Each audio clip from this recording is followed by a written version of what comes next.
I'm Rodd Duff from Insights and Straight Talk. And with that, folks, I am out. Oh, that's not the one I wanted to do, but oh well. If you're a business owner, an entrepreneur, or a professional who already feels like you're doing everything, believe me, I know that feeling. The work, the emails, the marketing, the posts, the follow-ups. Tonight is a conversation for you. Because somewhere along the way, content stopped being a connection, and it started feeling more like another full-time job, right?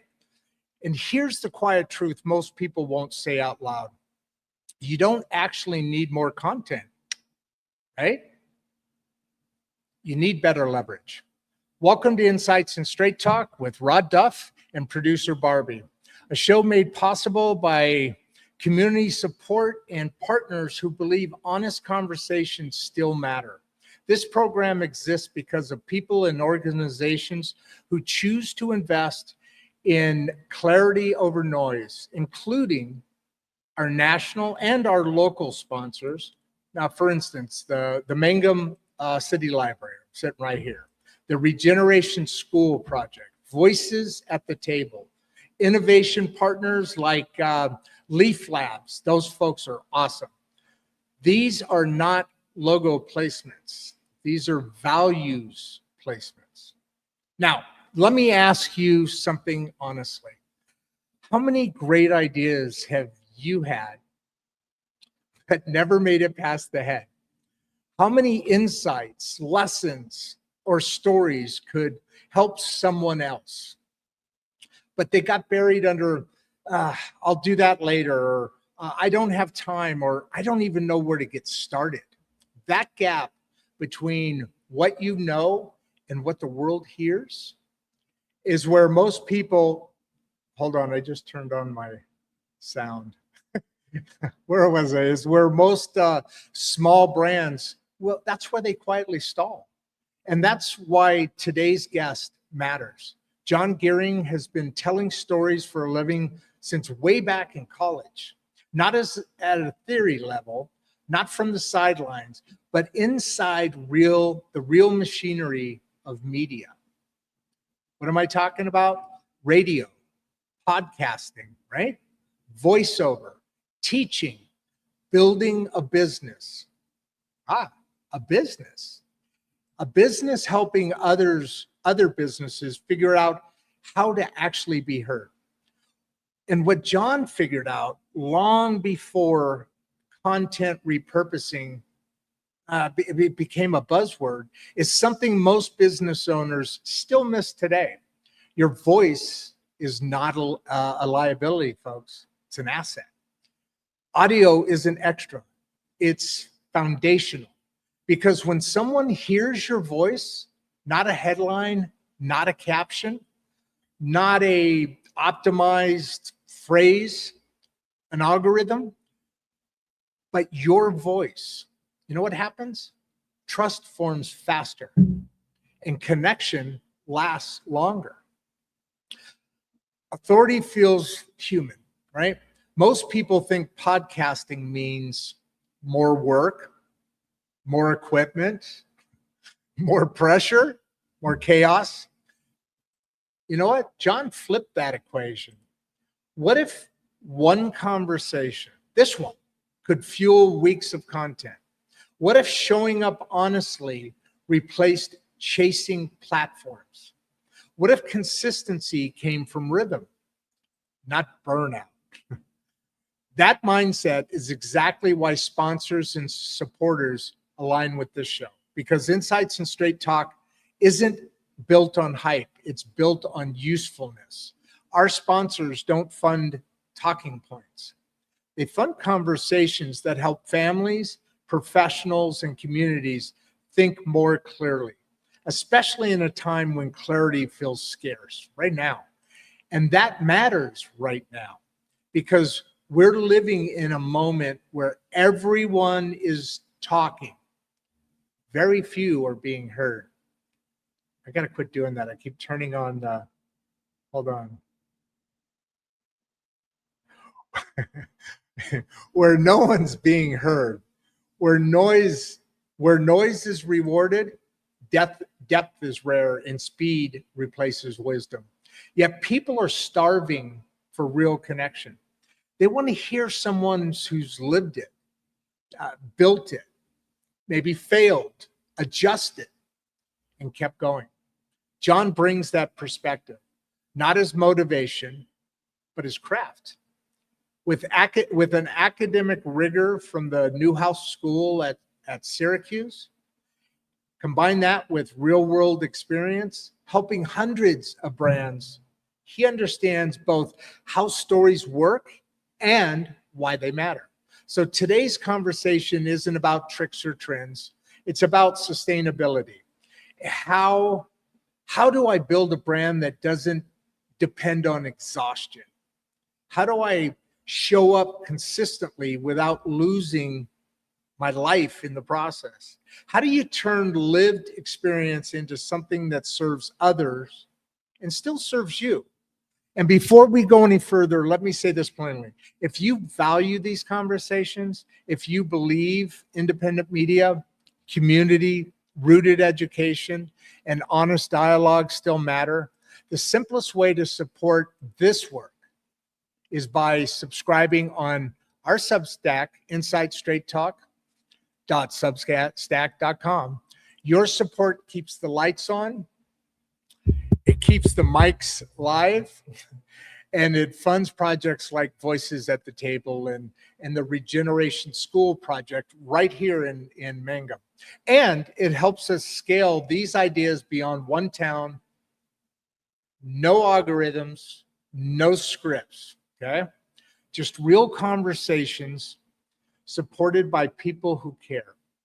So whether you're watching live right now, listening later, or catching a clip down the road, please engage. Drop your questions, join the dialogue, support the work, support it if you're able, please. This is Insights and Straight Talk with producer Barbie. She's keeping us grounded, and today we're talking about voice, leverage, and what it really means to make your brand unmissable. With that, I want to welcome, I almost exited there. Welcome, Jon, to the conversation. Rodd, I don't know how I can possibly live up to that. You said it all right there, but I'm excited to be here and to hopefully shed some light for the audience on podcasting, content creation, and how they can amplify their brand through the power of content. I'll tell you what, we have, we are just getting started here. I'm surprised we don't have anybody on board yet. That's kind of shocking. But with that said, I'm really interested in this conversation myself. So why don't we start where we were talking about back in the green room and see where we go from there. Sounds good. Yeah. Well, again, thanks for having me. I'm Jon Goehring, founder of Story Trust Media. I believe that your stories build trust, and that trust, like you mentioned in the open, that drives results. Trust is the most important measure of success in business, right? Everybody's chasing the revenue, and that's ultimately, you know, what you're looking for, but trust drives that revenue. You don't buy from someone you don't trust, right? So that's why I built this brand. I started, you mentioned my college radio days. When I walked in as an 18-year-old, before I had even took a class at the college I went to, I fell in love with radio and fell in love with the idea of, oh my God, I can hear it in your voice right now. I can hear the radio coming through. Go ahead. But I love voice. So go. It's powerful, isn't it? And I fell in love with it because it was all about sharing stories, and I tried a little bit of everything. That's the beauty of college. And as an aside, I always encourage, if there's any students on here or any young people going to school, try everything, right? And in college, that's what I did. I did play-by-play for football. I did some on-air personality work. I did commercial production. All of that led to learning a lot of skills, most importantly, but also got me a career opportunity at local radio stations here in Rochester. I worked there for several years, kind of saw the writing on the wall when it comes to traditional radio. I don't know if you listen to FM, AM, FM radio. those stations are unfortunately taking a big hit because of the rise of digital content and podcasting. So I ended up leaving that. And though I still do some contracting work for them and starting my own business, Story Trust Media, which focuses on podcast content creation, because like Rodd said, I totally believe in the power of voice and how it can build trust through the stories you tell and how that trust can drive results for your brand.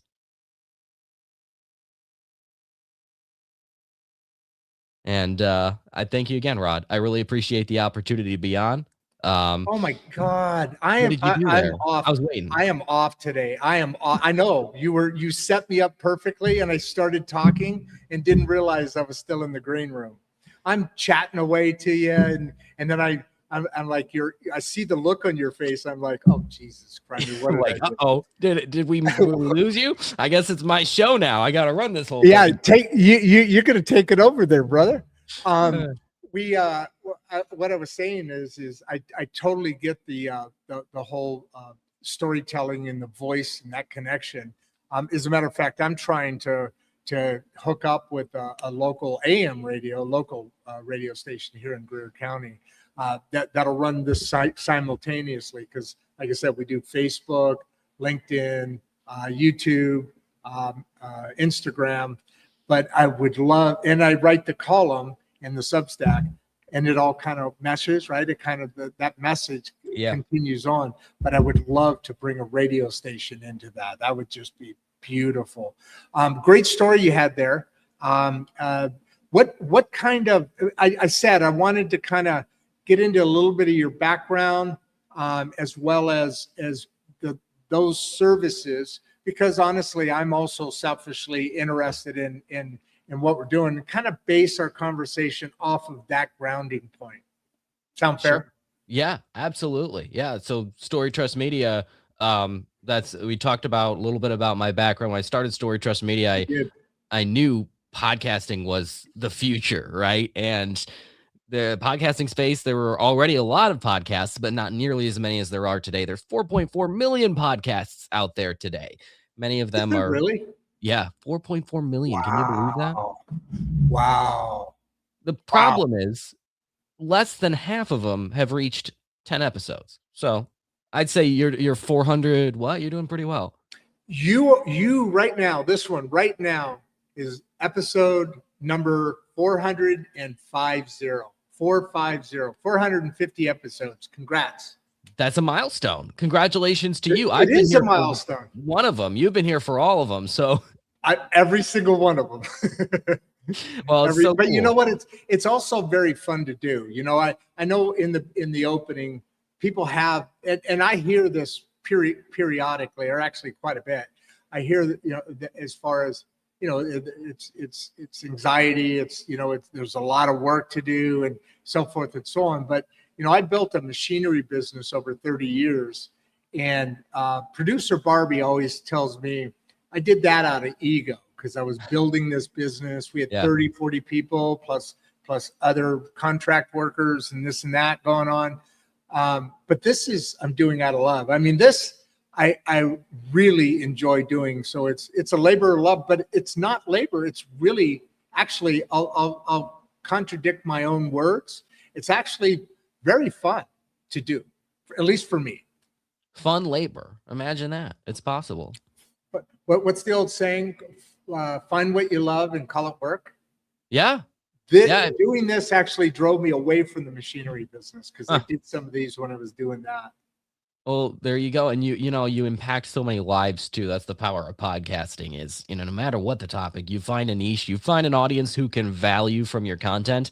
That's the number one. I don't know if we were going to get into the mistakes that podcasters, often aspiring podcasters and content creators make. But 100%. Number one, in my opinion, is making it all about them, not actually looking for the value that they can provide someone else. So you doing this What do you mean by that? What do you mean by that? All about them. I get the concept, but what do you mean by that? Good point. If I was going to make my show all about me, it would be totally self-serving. So if I were you, Rodd, I would be talking all about, my past, and, you mentioned it, which was important because it was in context, but you would make it all about the not only the lessons that you learned that other people can take away from, but how successful you were. You have to mention that because it builds up your ego. You want to get as many people to subscribe to the Substack as possible and talk about that all the time. And it's a mindset shift to go the opposite direction. A lot of times with business, like when you start a business, people, aspiring entrepreneurs who struggle often think, well, this is a great idea because I think it's a cool thing to do. I want to make this widget or this gadget. And because I want to do that, therefore I'm going to go into business to do it. But they don't test the market, right? Isn't that a big mistake that business owners, they don't test the market and they go out with this idea because they think it's great and they think it's cool and they think it'd be fun to do this for a living. That's all this time, all this money into it. Go ahead. And it fails because they don't see if that's a problem that actually needs to be solved in the marketplace. Yeah. Ooh. So that's a big one right there. Why is podcasting any different? Same thing. What's the problem that your show is solving? That's like the number one mistake that I see people go in. They're thinking, well, I want to talk about this. I want to tell stories about me traveling to foreign places and making friends. Okay. Do people want to hear that? Maybe. I don't know. Maybe you're providing maybe there's an entertainment value. Maybe there's certain tips and tricks that you can pass along the way. But that's the number one mistake people make. They don't think of it from a listener perspective. And the people that are doing that, it's a very small, the successful ones that are doing that don't have, 3 likes and 1 view or something like that. But you notice the ones that are, they either have a quirk or they're very hot young ladies or something like that. There's some sort of thing that they're catching. It's not just them going to those locations. But you make a great point. What problem am I going to solve? That's awesome. That's a great point. And this is a business. You're right. You have to think about it the same way because it is a business. About it, you have to start the opposite because you think about, what content would I consume? I don't know. What podcasts do you listen to? Some people love true crime. Okay. Yeah. Do you like it? You're a big true crime fan? I'm not a big true crime. I'm okay. Yeah, I watch some crime, but they're very popular. When I was doing some research, true crime is big, man. I was stunned by that. There's several, by the way, late start, weird, but we've got almost 300 people on now. Oh, wow. Well, hello. Yeah. Tell hello to everybody, by the way. Let's not be rude to them. Yeah, even though you were rude and coming late.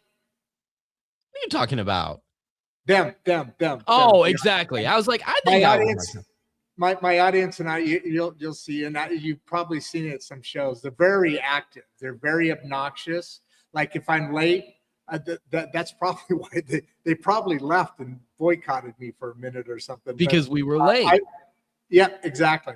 I've actually had people come on and say, "Hey, look, Rodd, I had to go back and refill my coffee twice for you to show up. Don't do that anymore, please." But and it's right. It's their time. I mean, fair enough. They're here for a reason because they want to hear about their podcast, right? About how that business gets grown, and they're here for a reason. So easy, folks out there. But in the same respect, it is their time. They're spending I didn't ask you. Do you have a hard stop? No, not at all. This is okay. What I got for the day. Okay, beautiful. Not that we'll go forever, but I told you we've gone as many as 3 hours before with a big, huge, gigantic audience. But usually about an hour and a half ish, somewhere. Sounds good to me. I'm here for it. I love talking about this stuff. So where were we? I got sidetracked there. Well, what you were saying actually just like really fits with what we were talking about too. You're talking about the audience. This is the audience's time, right? So if I create content and I'm putting it out there and I just think about me, what that content does for me. It strokes my ego. It's all about me. Now, all of a sudden, there you go.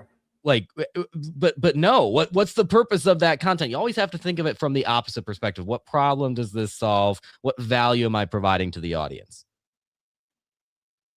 Let me ask you this. I don't usually go into questions this quick, but since they popped on here, Jeffrey's got a really good question that I wanted to get into because it just fits right now. How can a beginner start using audio as a content engine without overcomplicating it? And I know that question. That's why I wanted to hit it right away, because I do that exact same thing all the time. So you're the expert. Take some time, spell that out for us, would you? We need to know these things. Yeah, Thank you, Jeffrey. yeah, thank you, Jeffrey. And there's two big mistakes. One of them being having to have all the right things in place before starting. That's the worst mistake, right? It's like, well, but I can't start creating content because I don't have the video camera that I want. I don't have the microphone that I want. You got, where is it? Right here. You got a cell phone, right? There's a camera, there's a microphone and a camera on that. You don't even need to start by showing. And they're good these days. Scary good. Like, I paid like $500 for this thing because I've done some voiceover, some audiobooks. You've probably done the same, right? Like, and it's like, why did I do that? But whatever. Yeah. that's a sidetrack. But still, no, get started. That's the first thing. So starting your podcast is super easy. You hit record, you start talking about, whatever it is that's relevant to your brand or relevant to your passion. Again, with the audience in mind, what are they going to get value from? Maybe it's a 10-minute, 15-minute episode. It's a monologue. You're just talking. Leave mistakes in. Just have a casual conversation like Rodd and I are doing, because the harsh and the sad reality is there's probably not a lot of people who are going to be checking out your first episode anyway. But once you start, you build momentum, you build a content library, you set up something called an RSS feed. You put that out on the internet, and then at least your content has a hub. It has a place to live. And from there, this is one of those places that I'm going to stop you there. Sure. I know the term, and I know kind of what it relates to, and I do know a lot of things, but I'm sure there's people out there as well as myself, specifically RRS feed. What does that mean? And build on the message. I got a couple things I got to check out on these messages. Yes, please. An RSS feed, it actually is a syndicator for a podcast. So a show like this or any of the podcasts that you see online, they are part of what's called an RSS feed. So something that shoots your podcasts out to platforms like Apple Podcasts, Spotify, Google, iHeartRadio, etc. And when you set up an RSS feed, which you can do on a whole slew of websites you've probably heard if you're in the podcasting world, of like RSS.com or Buzzsprout or all of these different hosts. It doesn't matter which one you use. Set up a free account, create your own RSS feed. Maybe put together a quick graphic in Canva with photo of you and, title of your show, whatever it is, and just start recording audio. It doesn't have to be clean. It doesn't have to be super perfect. You'll get there later, and we'll get to that. That's mistake number 2, is not, elevating from the beginner state, even when you're 100, 200 episodes in, not investing in equipment, just kind of resting on your laurels. You'll get there. But for now, the most important thing is to just start. Once you have that content created, you start to change your identity. I'm a podcaster. Let me jump in on that subject as well. And yeah, you are a podcaster, and you could see the comfort level and here in our conversation back and forth, the comfort level. But I told you when in the first couple of shows where you see producer Barbie and or hear her, I was trying to figure out how to say 20 minutes of stuff. I think a lot of the reasons, well, one, I think people get concerned about being in front of a camera. I mean, that's a thing. And yeah. 2, what if I make a mistake during the show? But starting off from wherever you are to where you continue to grow, and then we'll get into the second problem that people have. We should continue that line. But just at this point, on point 1, getting started, because I was kind of scared to get started. Now I'm an outgoing person. I've been sales marketing all my life. And like I said, when I was doing the machinery business, I did interviews of industry leaders a couple of times. Boy, that was nerve-wracking. Our first commercial was nerve-wracking, and that was recorded, that they did edits. Yeah. So I get that. But you got to start. That first step, it's what I saw in a movie once. 8 seconds of incredible courage. everything else opens up from there, because You're then right. you become authentic. If you know, they're going to see it though later. You know what? Okay. I've got all of those on there. And they're part of, that's what developed the show, that style. That's I eventually decided, you know what, aesthetics aren't our thing, and I don't want it to be. It's a conversation. We're just two buddies at a friend's house. Yeah. So go on with what you're saying, but I can totally attest because I've been there. And if anybody out there's listening, and I'm not the expert, I'm just adding to what John's saying here. But if anybody else out there's listening, you got to understand, doesn't matter what you did before. You got to do that to get here. Not that we're anywhere, not that this show is anywhere, but to get to that point and expand on what you're talking about, where you're going to get to, what you're getting to, what's going on. I got a couple of other questions. Sure. To add Can I later, tell but let's stay on this. a quick story first, just to piggyback off of what you're saying? Please. Not many people know this about me, so this is going to be one of the first things, you know, we're going to be close, like right off the bat. Not many people know this about me, except for some. We're recording this, right? Also, it's going live, but it's recorded. This is going to be recorded.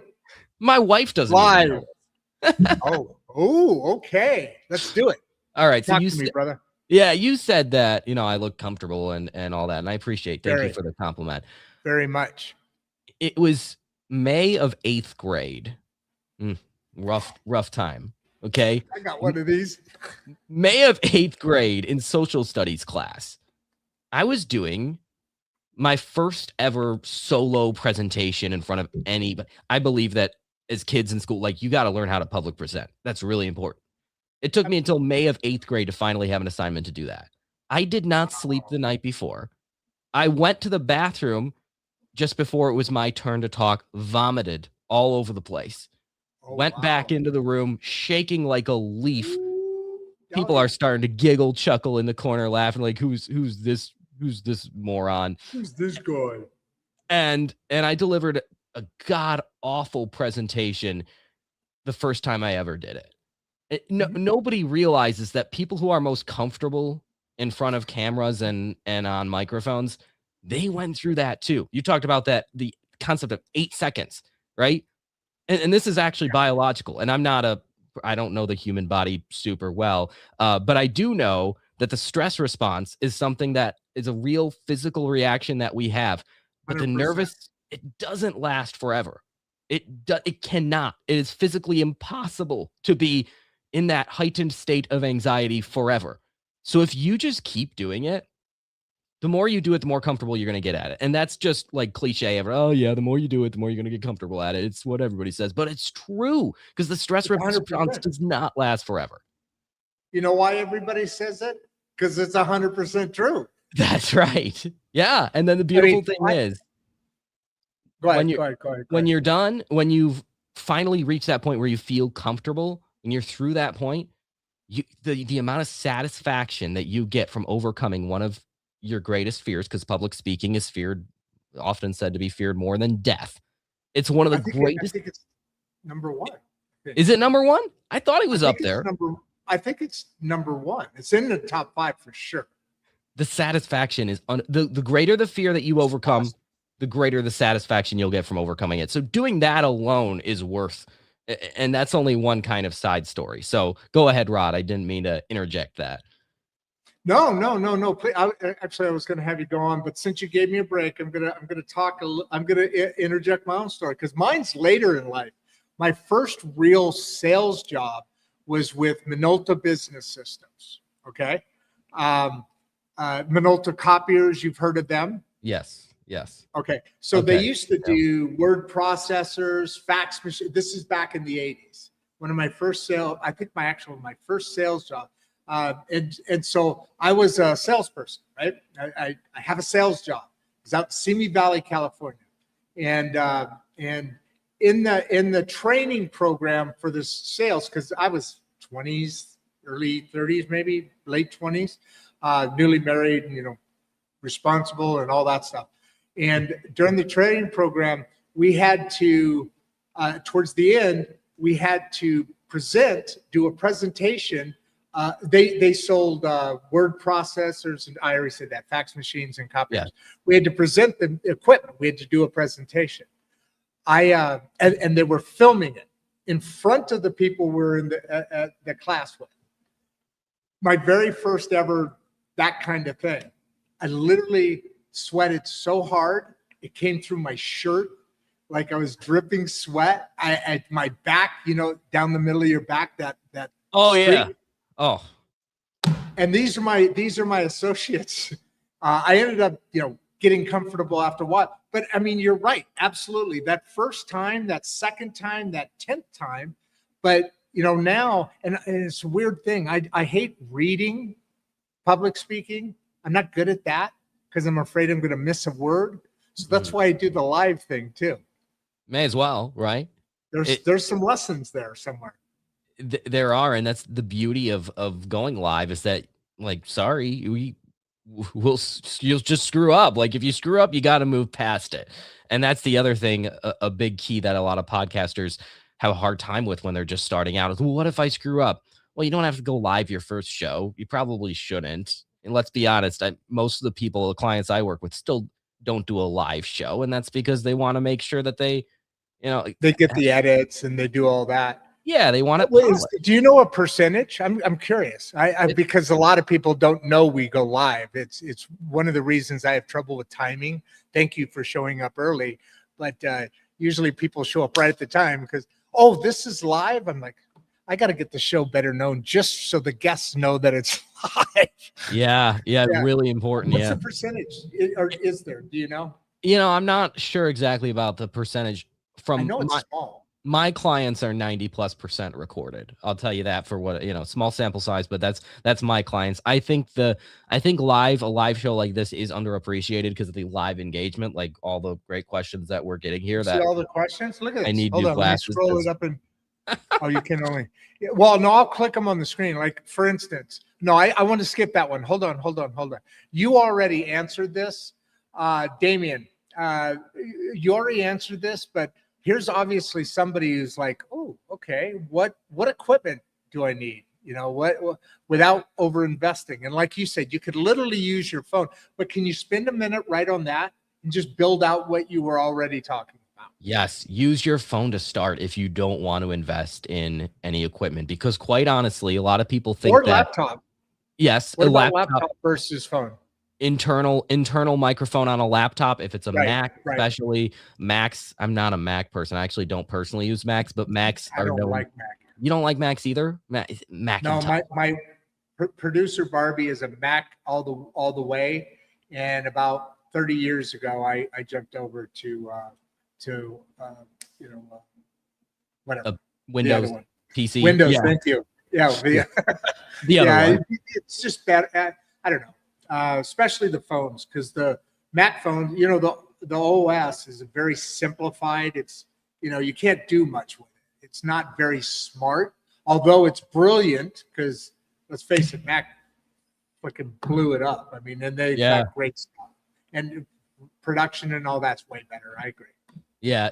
And so that's, if you're looking for an internal microphone, a lot of people waste money on microphones in the like $40 to $80 range, the ones where you just plug them into your USB. Here's the biggest key with a microphone. Does it require an external connection? If it requires an external box to connect it to, we call that an interface in audio, then it's going to be a higher quality microphone. If you're just plugging it into your computer and plugging it and playing with it, it's from my experience, they're not as high quality. So the XLR connection, in fact, I can show it right here. The XLR connection, the little 3 dots right here. You'll be looking for 3 dots if you could see that. That's what you're looking for. Yep, you have a Road, exactly, an NT1 or whatever it is. Mine plugs into the camera, which plugs into a switch box, ATM Mini Pro. I really love that.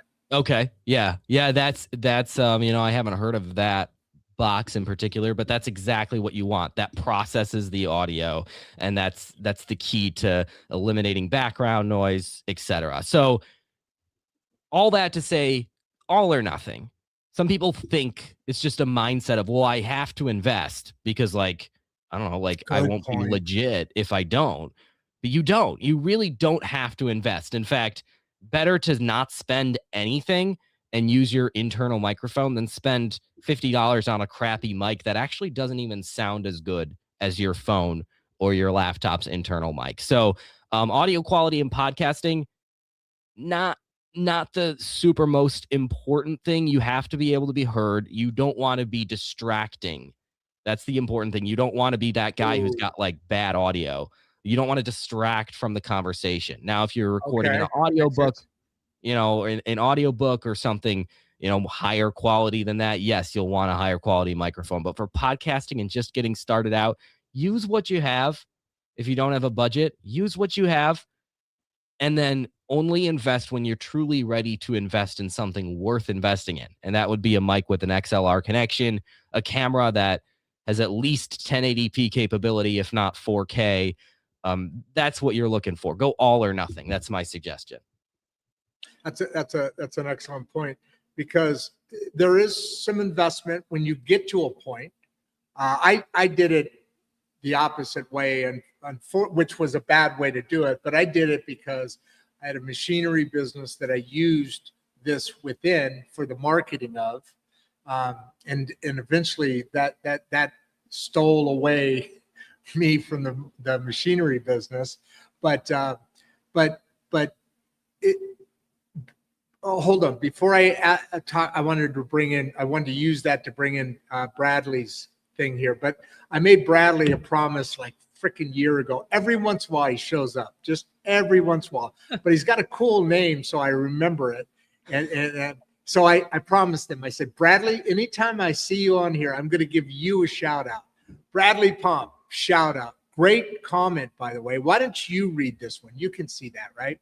Bradley Pomp. Thank you, Bradley, for checking in. He says, love this conversation. Audio really does build deeper trust. And I couldn't agree more with you, Bradley, or Brad, whatever you go by. Yeah, I always call him Bradley. So I want to go back now to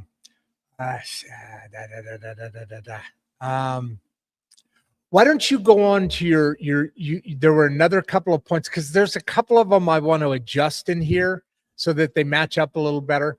Why don't you we've gotten through the mistakes that are made. Yes. Are many. And yes. we kind of covered the early couple of mistakes. But let's continue to build on that, and then I also want to get a little bit more into what you do. And some of the people here are asking, so they're going to help us do that. How does this conversation today translate into somebody giving you a call because why? Yeah. That's at some point I want to get to that. And by the way, before the end of the show, on the right side, you got a private chat box there. You see that? Yes. At some point before the end of the show, which is, oh my God, it's already been 40 minutes. Can you believe that? Crazy. You got almost 400 people on, but it's gone by really fast. But put in there your contact information, because like we talk about, a minute after the show closes, a year after it, a month, whatever, somebody's going to say, hey, God, I wish I would have been able to ask Jon this. Well, get in contact with Jon this way. Yeah, please do. Yeah, would love to. I will do that.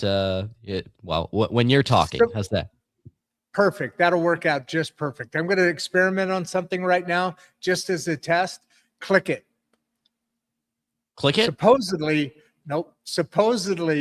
I just was, we talked about, and I'm not a sponsor, StreamYard is not a sponsor. Some of these things I've talked about are not sponsors, but I'm bringing them up because I did a course earlier today, and supposedly their new AI clips where I'd be doing advertising.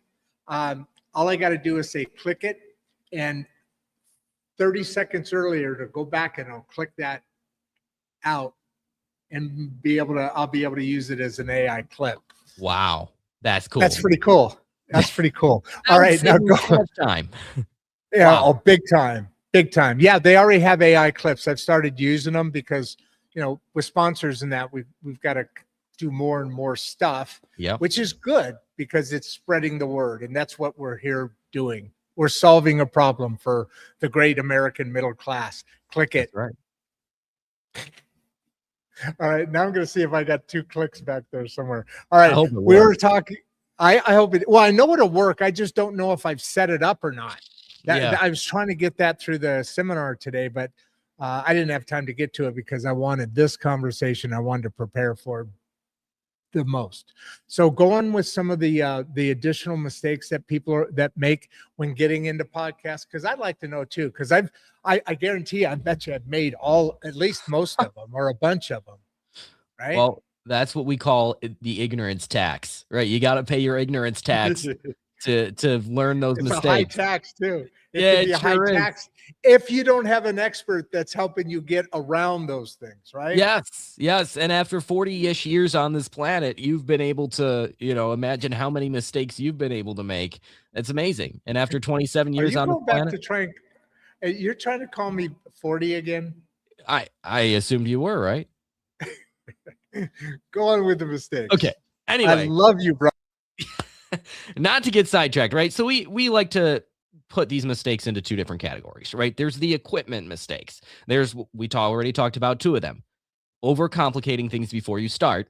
And then that second mistake being later on, you've built a nice little following and you won't upgrade your equipment because you're resting on your laurels what you've already done, right? So those are a couple equipment mistakes. One more equipment mistake to bring up is not bringing on the right tool. The right recording or editing tool. A lot of times people will use like Zoom, for example. Zoom is not a great podcast recorder when you're recording with guests because the audio only focuses on one speaker at a time. So if you're talking over each other, it's going to sound weird. You've probably been on those Zoom meetings where somebody says something and then somebody else says something and it's just awkward. You're like, wait, no, you go ahead. No, you go ahead. So you don't want that for a nice free flowing podcast discussion. So oftentimes the platform on which you record something like this, StreamYard, Riverside, Zencaster, and there's multiple other ones as well. That's what you want to be looking at to start creating your own podcast. As far as the mistakes, more leaning towards like the content mistakes, we already talked about you being the hero of your own show. You're not the hero, you're the guide. You're somebody who, yes, draws from your own experiences, tell stories, do all those things as the host to help out the audience, but always keep the audience's pain points in mind. Right? Always keep them in mind. So that's another main mistake that I see is people making their show, like we talked about earlier, all about themselves. Yeah, and I can see, it's funny because that should almost be, oh, I get that. But people don't necessarily have that mindset. I mean, the hardest part, boy, there's some great freaking questions coming up, dude, that I want to know about, like monetization questions and this one here, which we'll get to in a second. And it's a really good question. And something I wrestled with myself back and forth, and should I be a guest before I'm a host? I'll add that to Clyde's. And as a matter of fact, well, you know this, you use it too, Matchmaker FM. Yes. Somebody got back to me from, I don't know how, like September, and said, hey, we'd love to have you on the show. This is what it is.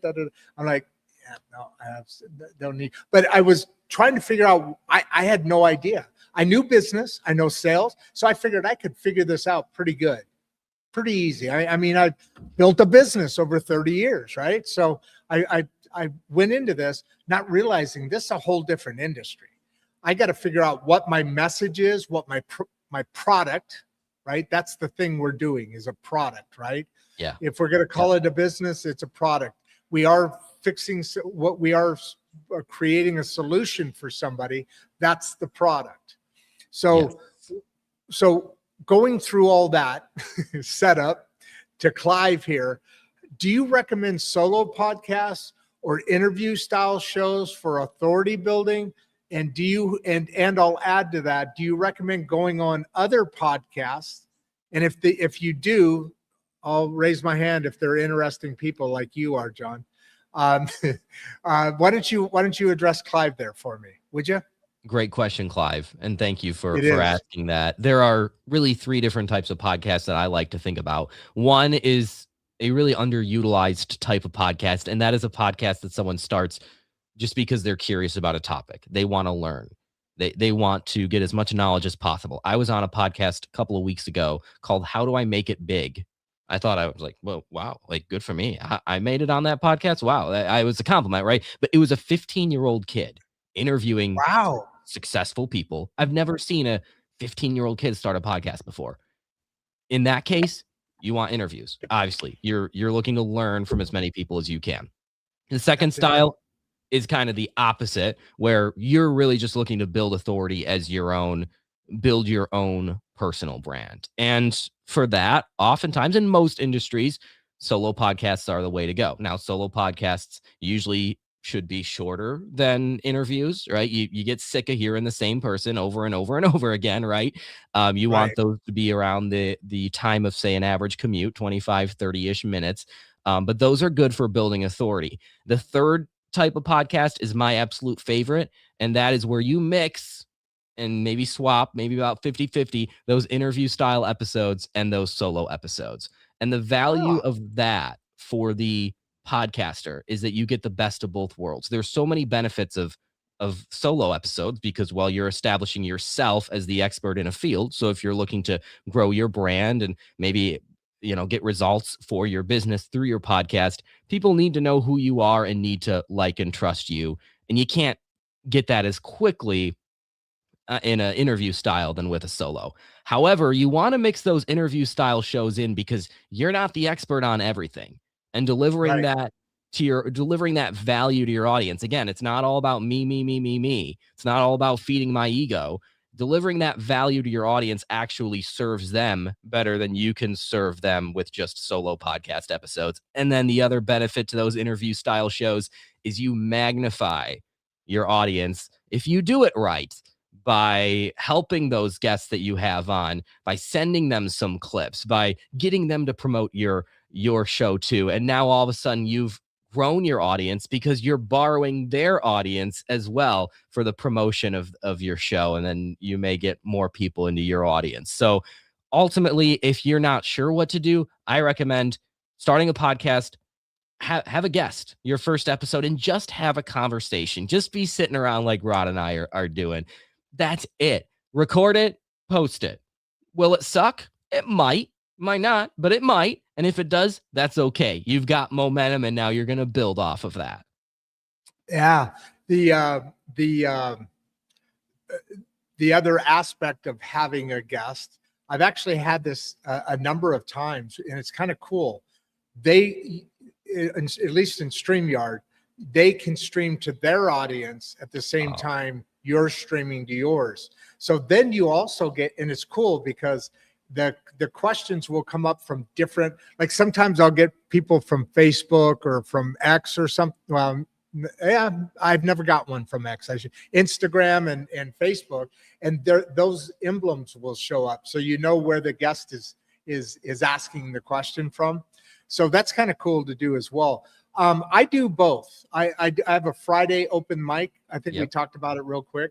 That I do my own, and I review the others, and that's kind of cool too, because it kind of builds credibility, I think, in being able to live off of your episode. Like on Friday, your episode I'll be reliving, so to speak. Reliving. Wow. Yeah, I'm a writer. I'm a poet. So I sometimes words are bigger than they necessarily had to be in that spot. But I'm going to call it reliving because it's fun. I like that. You want to relive this? I'm honored. It's good, huh? Yeah, I want to relive this not over and over again, but definitely relive it at least once or twice. There you go. But in there, I get to go through those episodes and then give my recap, and then build a story about, because usually the stories kind of blend along if you really look at them, different aspects of building a whole human experience, right? Yes, exactly. Jennifer's got a great question here. And how do you help clients stay consistent with audio content? And that's kind of where I was just talking, because we do so many different subjects, and I've heard more and more about this, about, your brand being consistent, and your message. Now, my message is consistent up here because it's what empowers the great middle class. And guests like you come in and empower the great middle class. AI experts come in, but those are two different subjects. So how am I not doing that? Do you follow where I'm going? I'm going to have you answer the question in alignment with my own personal situation. See how I get free advice out of these things? Yeah, I love it. And I actually read that question in a different way too. So I wonder, okay, we can address both. Let's address how are both. you reading it? How are you reading it? I read it more as like, how do you stay consistent putting out episodes weekly or daily or whatever? Because so many people start a podcast and then but it could be either. I don't know. We'll have to bring Jennifer on and ask her. But hey, ask her to repeat that if if she has any more. Yeah, go ahead. Wow, there's a lot of freaking questions. Well, we can address both very quickly if you'd like. No, please spend some time on there. You said you're okay. We're at, oh wow, it's already an hour. My God. Go ahead and answer both aspects of that, because I'm curious. Yeah, so the way you read it makes a lot of sense. A lot of people are like, I just want to talk about everything. Staying consistent. A lot of radio stations do this. They know who they're talking to, and what they do is they actually cut out a cardboard cutout. Maybe it's a little overkill, but I do some contracting work for an adult contemporary, like a soft rock station. Think like, I don't know, the Backstreet Boys, ain't nothing but right.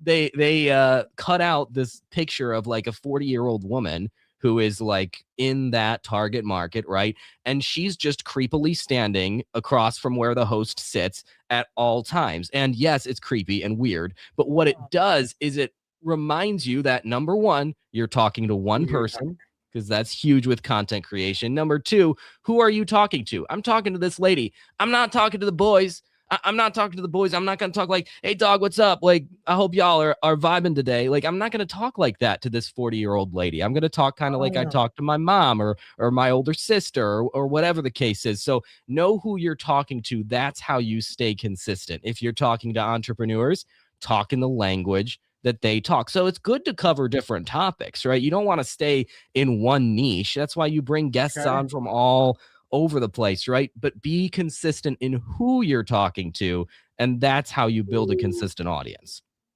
Ooh, that is good. That is, I great point. I'm going to put our audience is 33 to 60, just under 60, 75-25 male to female. Okay. So that's kind of where it used to be 50-50, and then it went all the way down to 8% girls and that ladies, women, whatever. I'm sorry because we're living in that time. Yeah. I may have had the wrong pronoun. Yeah. Now it's starting to climb back up to being closer. We're getting notches every day, so we're pulling back in some of that female audience. But yeah, I'm kind of a older white guy. Well, not white necessarily. We stream all over the world. We've got 30% UK. Okay. And Canada is pretty strong, and then obviously bulk is US. Little bit of Latin America, very not much there. But believe it or not, we've got Southeast Asia. We've got some good hits, and Sweden has got this. I've actually had one of them fly over here to meet me from Sweden. You're kidding. Her husband gave her a 50-year-old birthday present when I was living in Chicago, and we met in Chicago in downtown. Yeah, wow. They're crazy. Well, they're having a lot of issues out there. We communicate almost every day. They hit me up about this or that. There's a group of about 100 out there that they're my favorite little Swedish people. Sweden, it's kind of cool. Beauty of podcasting. And I'm talking to you from Oklahoma here. So you wait. No, yeah, you're in Oklahoma, correct? You're in New York. Yeah. Okay. Yeah. I'm gonna say, like, are we actually? For a second, I was gonna say, wait a second, hold on. Are we down the Are street? you broadcasting downstairs or something? Oklahoma's not that big, so although it kind of No, it's is, not. but no. No.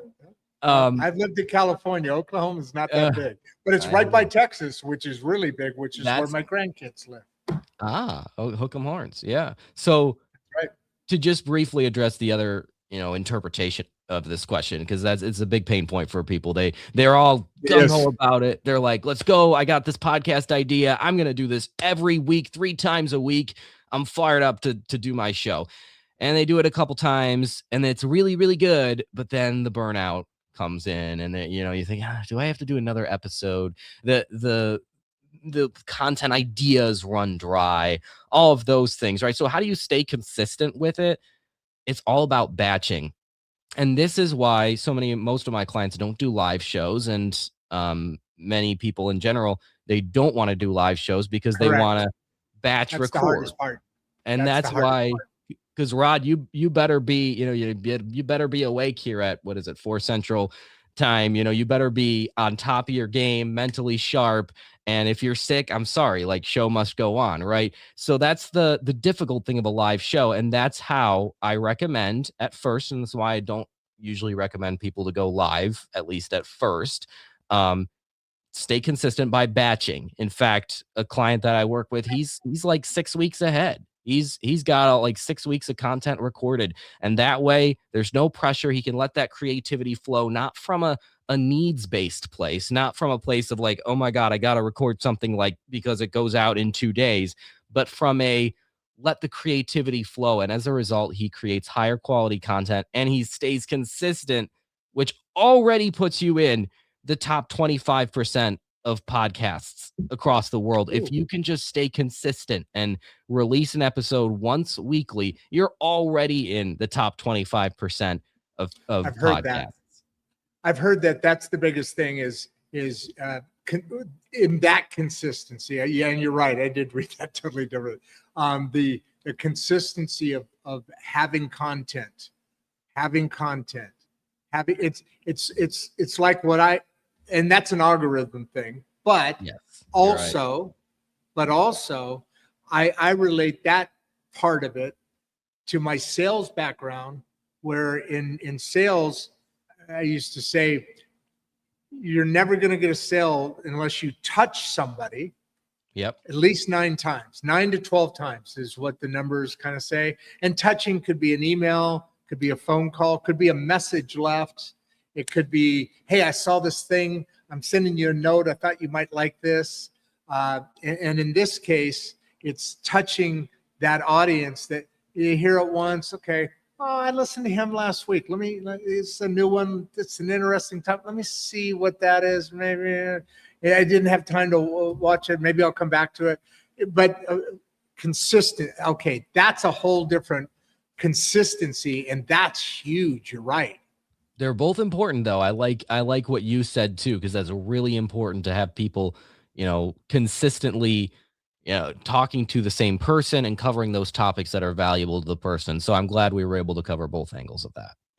And going back one question, and I want to get to Bradley's. I should have done Bradley. He made that earlier comment about great show, and then he had this question, okay, which I'll get to in a second.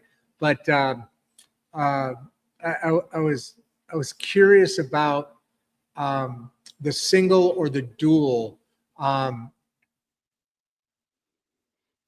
Do you think if somebody's doing a single subject, to me, they almost have to rehearse an entire episode, and because it's really, I mean, I've gotten to a point where I could almost not freelance, but whatever you call it, free, just off the hip, off the cuff, yeah, for an hour. But that's not easy to do. No. So to me, it seems like a little bit more work for just fill in that little aspect, that little tiny aspect, fill in that little aspect, if you would, that color between the layer, so that if you are doing your own show, what kind of prep stuff? See, here, I have prep, but I think there's like 2 or 3 times more if you're doing it yourself, because honestly, audience, you take care of some of the prep. I just send out the information and you guys are asking, you're putting it into a question. which sometimes I even miss some of the stuff these guys pick up. Yeah, I love it. I love what you do live here. As a solo show, it does take more preparation. The good news is And what kind? the What best. kind? Yeah. I would say bullet points are everything. You got to know what points you're going to drive home. You don't want to form sentences. You don't want to look like you're reading, because Yeah. then you may as well just read it. If I'm going to write something or have AI write something, I may as well just post it as a blog post and you can just read it. You don't even hear me read it, right? You can read faster than you listen. But having bullet points as little note reminders, okay? Maybe you write out the first sentence if you're nervous. That takes away nerves right away as you have something to fall back on. But those That's bullet what I points, do. yes, and those bullet point reminders are not necessarily there to straitjacket you into a particular formula that you want to cover, but they're there to help you when you are like, oh my God, I'm screwed now. Like, I don't know where to take this next. Because what you'll find, and as you do this more, as you just said too, Rodd, like you can now do it for an hour off the cuff, right? Your ideas produce other ideas inside your own mind. So when you're talking about something, Right. all of a sudden that jogs something else. So you don't have to be married to those bullet points or married to a script. It does take more preparation. And I do suggest putting down bullet points as kind of like the safety net, and always have that phrase in mind that you can always use. Like I call it the emergency phrase, the fire alarm phrase, the whole like, oh crap, I just kind of hit a dead end and now where do I go? What do I Maybe, say? yeah, maybe the phrase is, and moving on to the next point or moving on to the next topic, you could pull that fire alarm, use that phrase, refer to your bullet point notes, and then boom, what's the next bullet point note that you have? And that's usually enough of a mental reset and enough time for you to kind of think about what you're going to say next. And then all of a sudden you're on into the next bullet point. And the reality is, hopefully, you're passionate about what you're doing your podcast on, and you're somewhat knowledgeable about it too if you're doing a solo show. So, you talk to me about, I don't know, ancient Greek mythology. I'm not going to have much to say, but if you Yeah. talk to me about the Syracuse Orange, oh, like I could go on, like you're going to have to shut me up. All right. So Yeah. make sure that is a part of the preparation too, is make sure what you're talking about is something that sure you have some knowledge on, but most importantly, you have a passion about, and that will really help in your preparation too. And it shows up probably in the energy instead of like, so the Syracuse is colored orange, and Yeah. the passion, obviously, when you're authentic, no matter where you are, that comes through. So the passion is that's a good point that you made right there. Yeah. Yeah, I agree. Go ahead. Go ahead. Authenticity. You just struck one of the big buzzwords that people are sick of hearing, but you mentioned earlier that oftentimes when we get sick of hearing something, or when people say it a lot, it's because it's true. Your authentic self has never been more important than it is right now in a world of AI and automated communications. And sure, I can make an avatar, automate my voice, do whatever, get AI to produce some content for me, but people are seeking and thirsting for authentic communication. And that's the power of podcasting, is it allows you to communicate not just through written text, but through the voice, through visual seeing me. I have built, social psychologists will say that you and I today, Rodd, have built 100 times more trust spending an hour with these folks who are checking this out. 100 times. They've done studies on this. More trust than if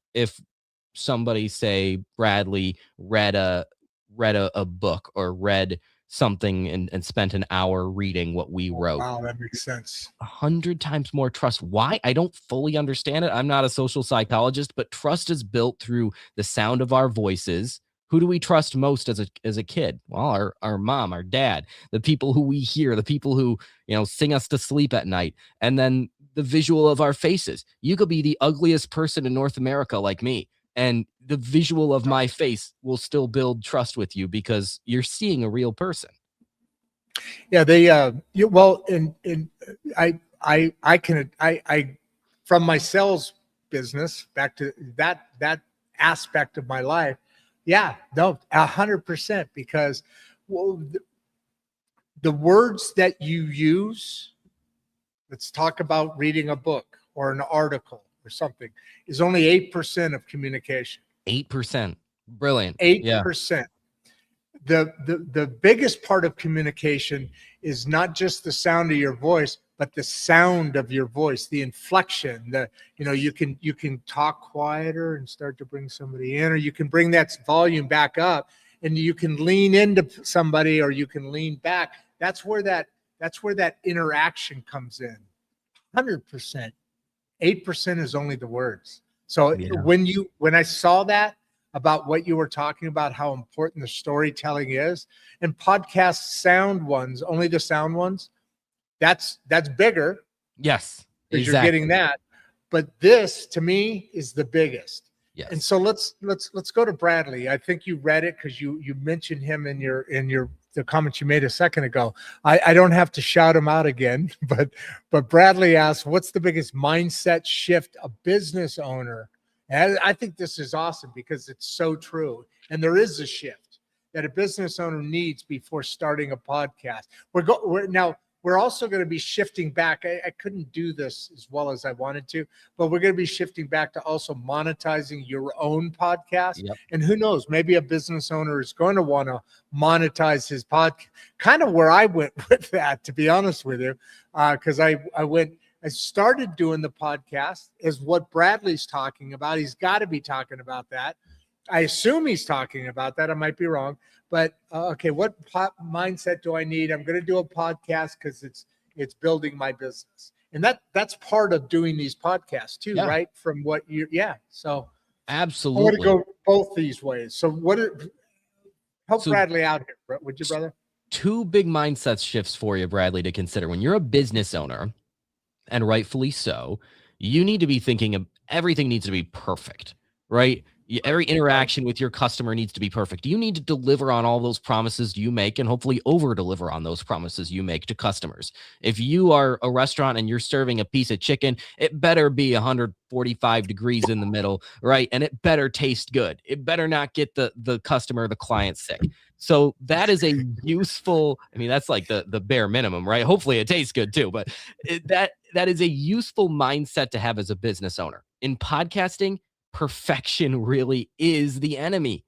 You've seen how much here Rodd and I have stumbled and bumbled, and I'm getting over a cold, so I'm sniffling too. And you gotta edit things out when it's egregious, right? Like if I were to just I don't know, drop this microphone or do something utterly egregious, just strip in front of you here.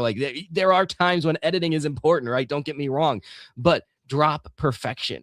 That's a big mindset shift that business owners need to make. Number two is ROI, because as business owners, and rightfully so, again, a helpful mindset is to be hell bent on ROI. If I'm spending an hour of my time doing A, is it getting me this result, or is B getting me more results than A, right? So what's the most profitable hour of your workday? That's a big mindset business owners have, as they should. But in podcasting, oftentimes the ROI is not in direct profit, and this will get into our monetization discussion too. Oftentimes, it's in relationship equity, right? So I'm building a relationship with someone. I'm inviting them onto my podcast, providing them value by allowing them to borrow my audience for a little while to share their insight, their expertise. Like Rodd is providing me value by allowing me to borrow this wonderful audience, including Bradley and Jeffrey and all of you else, right? 400. So you're providing value to me. There is a value exchange there. And so what's your ROI? Well, I'm not going to pay you $500 just for doing that, as much as I would like to, Rodd, but I'm not going to immediately write you a check, right? But there is a value exchange there, and that ROI often comes back in a return favor in the relationships built, and then in the content created that builds trust with your audience. So that's a huge mindset shift. Is oftentimes, well, how much money am I making this hour? Well, you don't really know. You can't really measure everything, but the relationships that you build through podcasting and the fact that you can make it into a content creation engine that fuels your social media profiles, email newsletter, website for weeks, just based on one conversation, I'd say that's a pretty good bang for your buck, even if you can't put a dollar value on it. But business owners like to put dollar values on things, right? And so that's a mindset shift that you really should try. Well, and I think you could even go this direction and shift it from an ROI into what is the return on this marketing, because that's what it becomes. I mean, in that aspect, if I'm a business owner, like I used to do, and the reason I did a podcast was to be able to use that as a presentation to my other customers, or like you said, flooding it on social. But you can also go back to it. And here's the thing now, with today's tools, marketing, by comparison, it costs next to nothing. Yeah. I mean, you know, I remember setting up marketing programs that had cost me $30,000 to set up and go.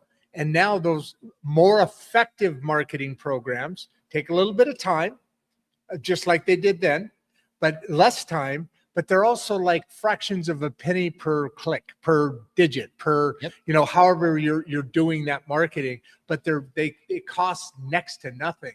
So yes, you're building that relationship, and over and over. I like to use Perel, and so on and so on and so on, at a hair commercial that back in the 70s or 80s or whatever.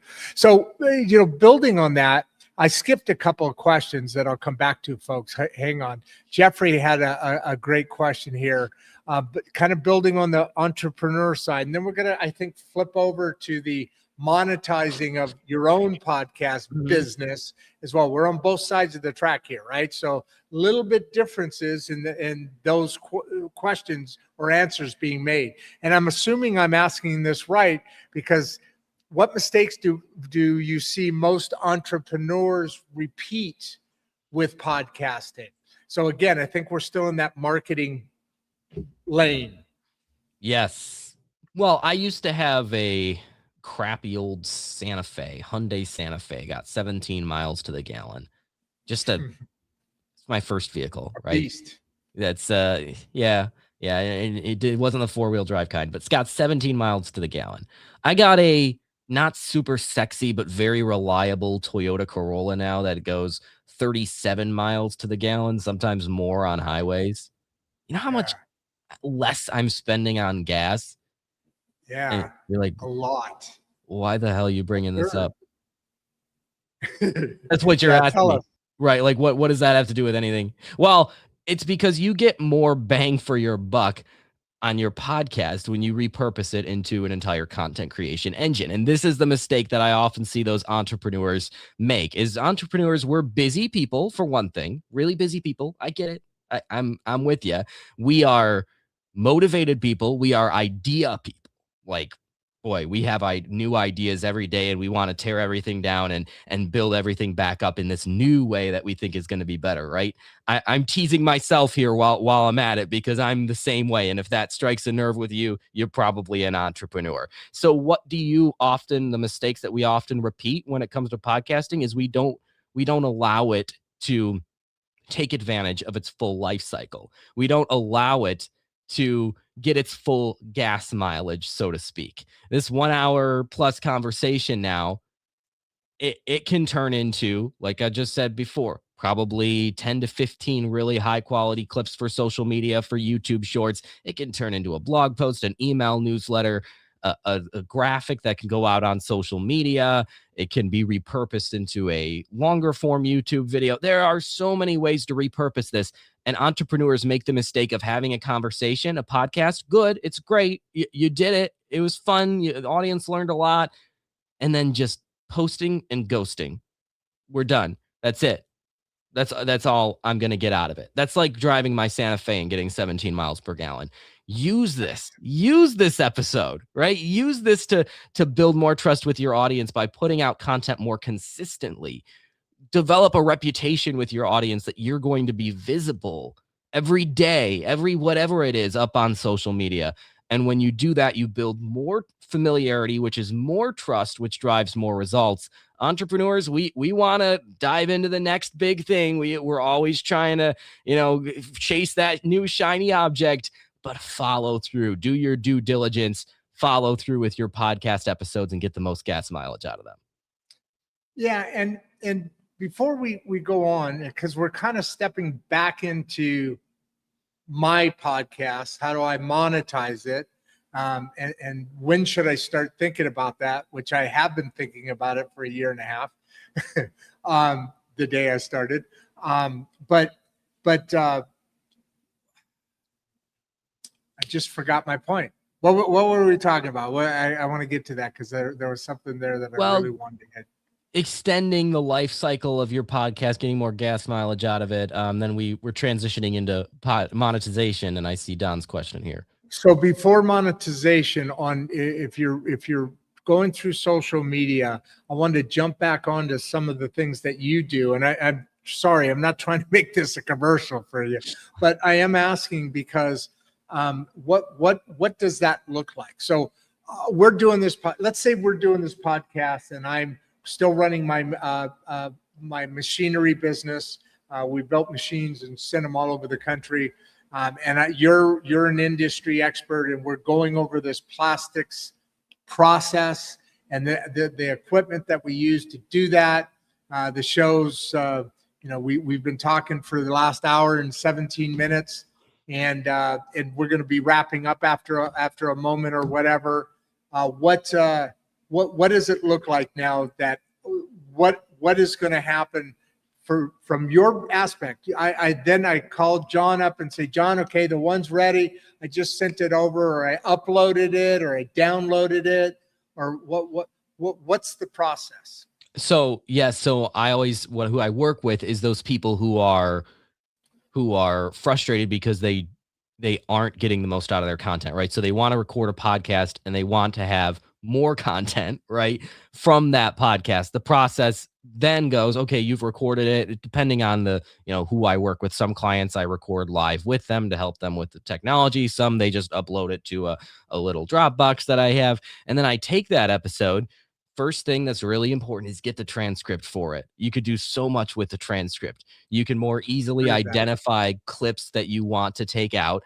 I take out however many clips sound good and may have the potential to go viral or build trust on social media.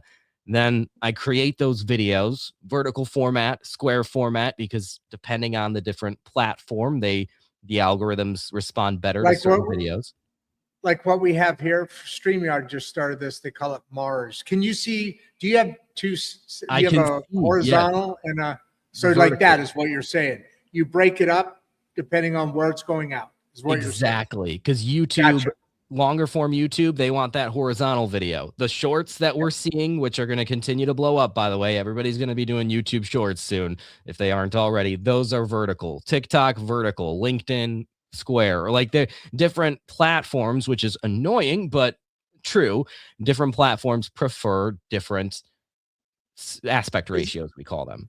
Is aspect ratio 16:9 or exactly another one 9:16 or whatever it is?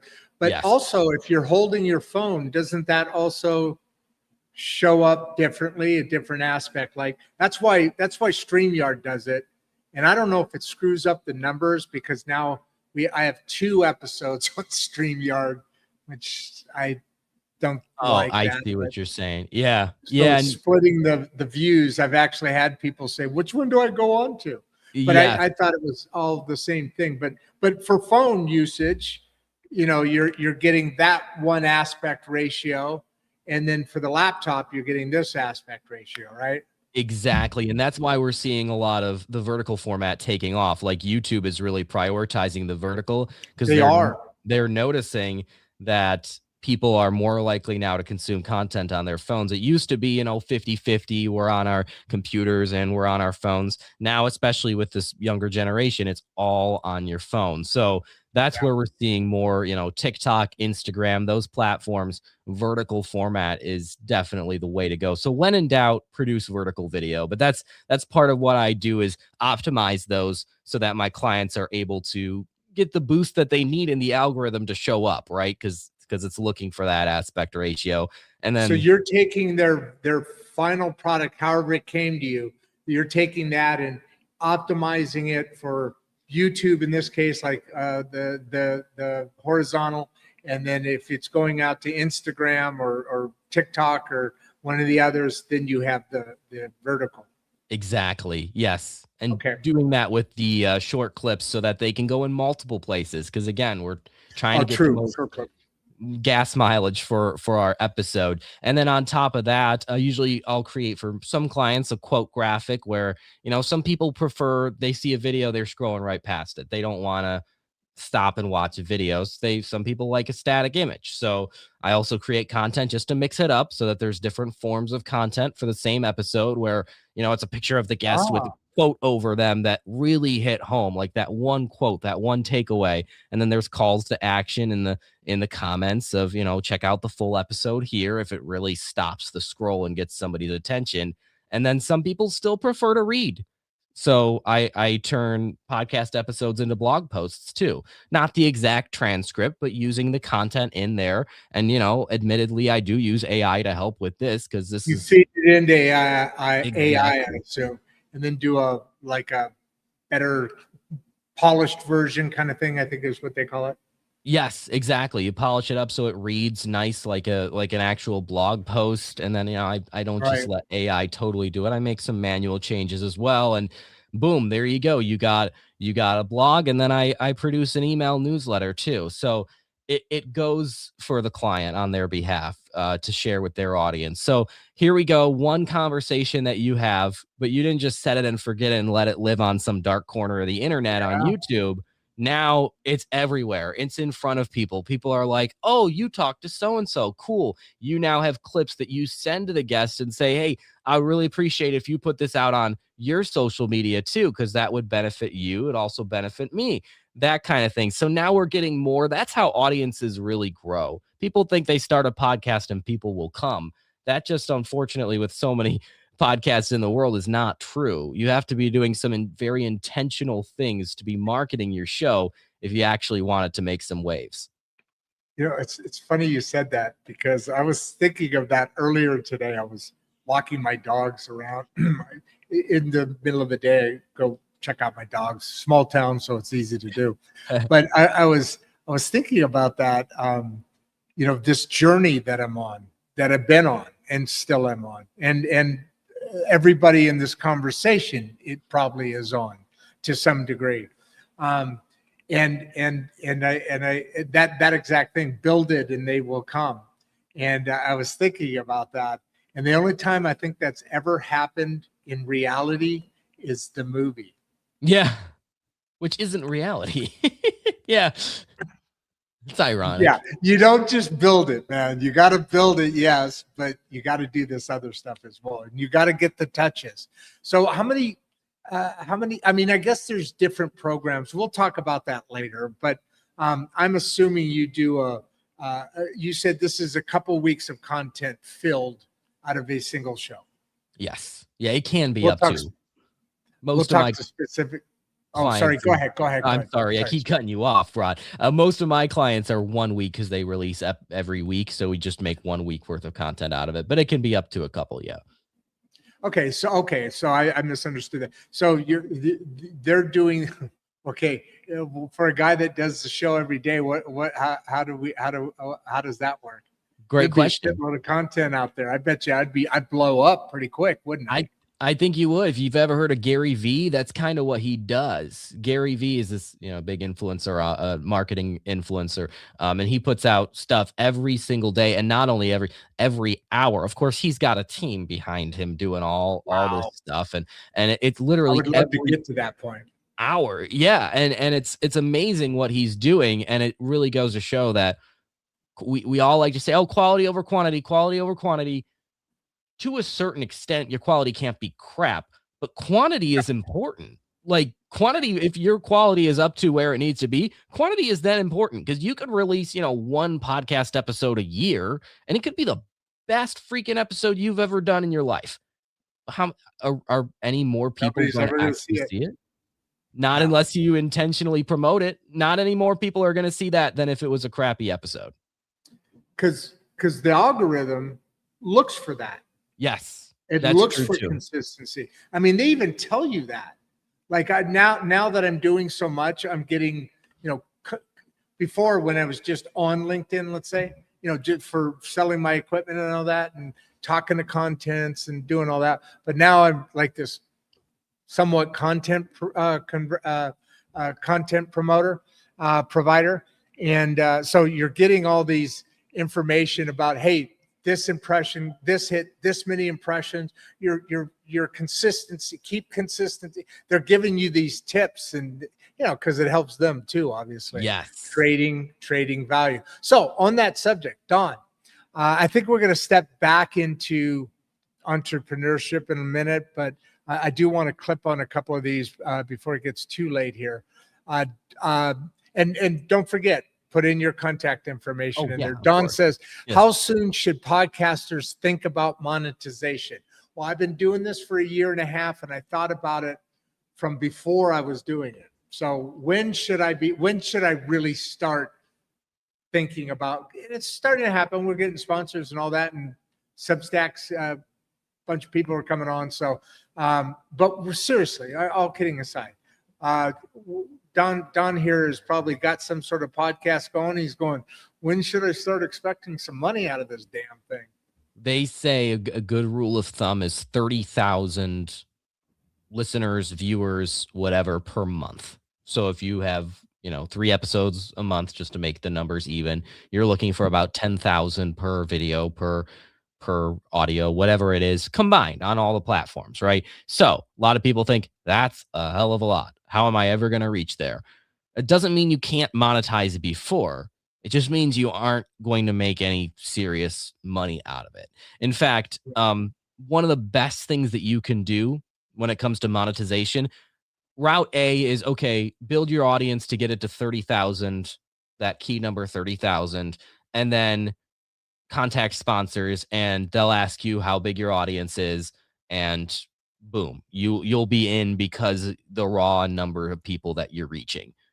Route B, which I find to be a little bit more, first of all, rewarding and sustainable long term, is maybe you don't have that kind of audience, but you have a very niched audience. Because again, we cut out the cardboard of the person we're talking to. We're staying consistent with that audience member that we're talking to. And maybe I know of a podcaster who I work with who his entire podcast is for roofers, just roofers. Oh, wow.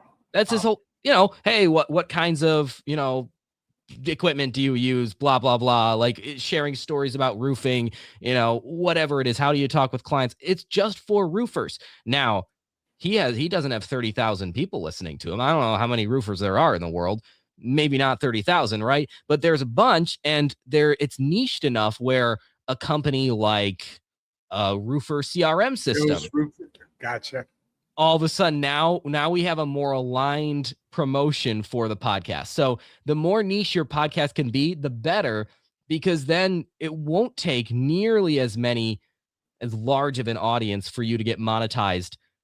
And then the other benefit to that is that now you have a sponsor, a commercial, so to speak, in the middle of your show or at the beginning or whatever, that actually could provide some value to your audience. Your audience isn't going, oh, it's another commercial, tune out. They're going, oh, that's interesting. That's actually talking to me. Because there's nothing like watching a YouTube video and all of a sudden halfway through at the most random and totally inappropriate time, McDonald's pops up on the screen and you're like, okay, skip ad, right? So that actually, that strategy is, I like that strategy more. Sure, you can go to 30,000 and then get McDonald's to sponsor you for a fraction of a penny per view. You can go that route if you want, or you can go the route of build a very intentional audience, know who you're talking to, contact potential sponsors who are also talking to that audience, and then sell them a spot on your show that's directly talking to that audience. Now you're going to have a better bang for your buck. People are going to appreciate it more because it's not just an ad that they're trying to skip. And ultimately, you can potentially bring in more than one sponsor because you're talking to those very specific sponsors. Yeah, and I'm just starting to get into this now, and I see where you're going, and maybe I should have been a roofer. You know what I should have done? I should have started the podcast back when I had the business and done podcasting for plastics industry. That's that niche that you were talking about, isn't it? Exactly. And that would be such a niched audience that maybe you bring on vendors and service providers. And now it's not so much about keeping it the same topic, it's about keeping it the same audience. So don't think too much about what you're talking about. Think more about who you're talking to. And if you filter all of that, all the topics that you cover through the audience that you're reaching, now you're going to have a consistent following being built. And this is where quality sometimes is better than quantity, right? Because you could have a million random ass people like, checking out your podcast, right? You don't even know who they are, right? But if you have, say, only 1,000 really, really connected people who care about the industry you're in and really get value from the content you're sharing, now Right. you really got something. I'd take that over a million random people any day. I absolutely too. Same.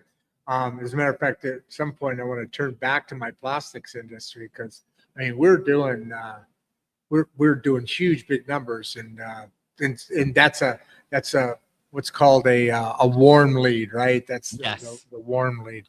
Exactly. So those are the two comparisons. Now Jennifer's asking a question here that's similar, very similar to, but a little bit different than what was asked earlier on, and I don't remember who asked the question, but this is back to pre-recorded or live. But she's talking about for engagement here. Now, when I first read it, I think I was making the same mistake earlier that I made in reading it in when engagement meeting our live audience. Engagement really meaning engagement from the work that you're doing from that podcast. How are you going to get the best engagement from that product? So I read it a few times. I learned my lesson from the first one. There you go. But so because live is obviously the best for engagement for questions, but what we really want is we want customers at the end of the day. So how do you tell Jennifer here as far as I'm guessing pre-recorded in this case?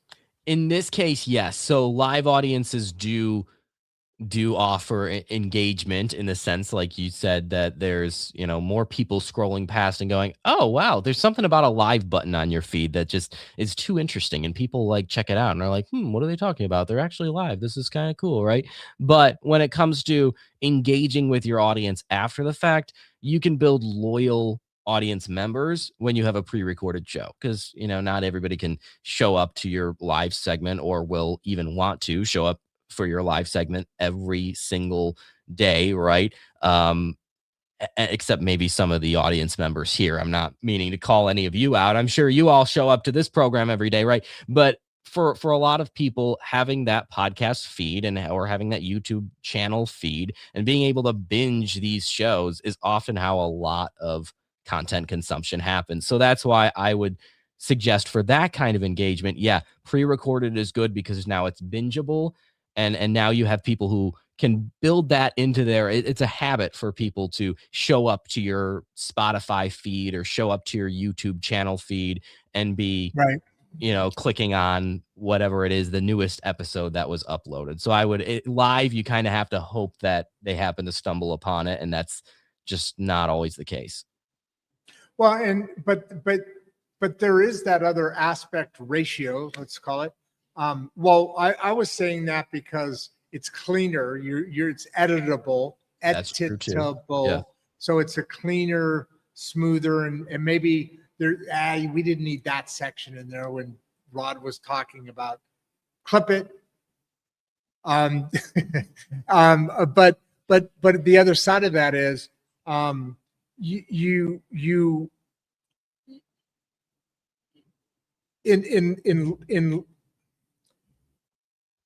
in live versus pre-recorded, are you getting the same engagement because it may have a different feel? Because you could still pick them up later. So there's the cleaner, meaning recorded. There's the vibe, I think, difference. So if you're looking at it that way, is there a difference? I see what you're saying. I don't think there's much of a Yeah. difference, to be honest, because I like to, especially with my clients, when it comes to pre-recorded discussions, you want to make them feel like they're live, right? Yeah. Yes, you do some editing, you tighten it up, you make it a little bit. You want to respect your audience's time, right? And if you go off on some big, long, bunny trail about something that isn't relevant, cut that out of respect for your audience's time. Yeah. So there's some of that, but at the same time, you want it to feel relaxed. You're not going to cut out every little or ah or like you ever see those shows where it's like I jump have. cut, jump cut, jump cut, and you're like, this just too much. Like you don't do that in real life. You don't sit next to Right. somebody on the couch and they're jump cutting every 5 seconds. Like, so why do it? People want more real life in The their content. Matrix. Yeah, real Yes. scary stuff. So Jeff Lamb here, I've been going through his stuff here. He's actually written a number of them. So he's got something going on here. Jeff, great show. Great. No, actually, you read this one. Go ahead. Read that one. Jeff Lamb chimes in. Great show, great video. Loving this live discussion. Almost as if he's putting in his vote for live. He's like in live. And then go ahead and read. You were going to read this one, but this is one of a few different questions he has. I'm not going to get them all at the same time because there's a bunch in between, but he's hit on here a couple of different times. So yeah, what's one? Well, we've already read one of them, but go ahead. We have. Okay, I don't remember, Jeff. I'm sorry. This one though, what's one system every podcaster should have from day one? Definitely have a follow-up, like just like in business, have a way to follow up with the guests that you've had on, because too often we have our guests on, end of the discussion, we both go our separate ways, and we never follow up and say, hey, here's the episode you were on. Can you share this with your audience? Because that's such a big missed opportunity. I've never met a guest who isn't willing to share with their audience your show when they're on it. It's a win-win, right? 100%. Yeah. You look good. Hey, I was on this show. That makes you look pretty good. So, and it's free content for them. They don't have to think about what to post that day. So, but so many podcasters don't follow up with their guests. And so have a system in place where you have, even if it's an automated email, nothing wrong with that, right? In person, like an actual personal touch point is even better, but have a follow-up system so that you don't lose track. So maybe it's just a simple spreadsheet of who you've followed up with. What do you usually suggest for people? As far as like how to do that? A follow-up system. Yes. Yeah, Google Sheets. It's as simple as that. I mean, you could use like a advanced CRM or whatever for your podcast guests, but I just use Google Sheets, and every line is a podcast episode, right? So you have, the status can be changed from scheduled to recorded to edited to posted or published to repurposed, and then the final step would be shared. So all of those little steps is like the workflow of a podcast episode. Make sure you follow through that whole lifespan of that podcast so that you can get it. Say you have a guest with a pretty big following on. If they share it to their audience, that magnifies your audience all the more because you're borrowing theirs. So follow through in Google Sheets or whatever system you use, just to make it totally clear, so you're not trying to remember off the top of it. Oh, did I send Joe the episode that I don't remember? Just have it all written down somewhere. That's a very valuable system. Yeah, and people even ask you, and I get asked quite a bit. Hey, where can I find this? I want to put this on my network. So and then sometimes I'll get off different social medias. I'll get mentioned. Hey, was on Rodd Duff's at Insights and whatever.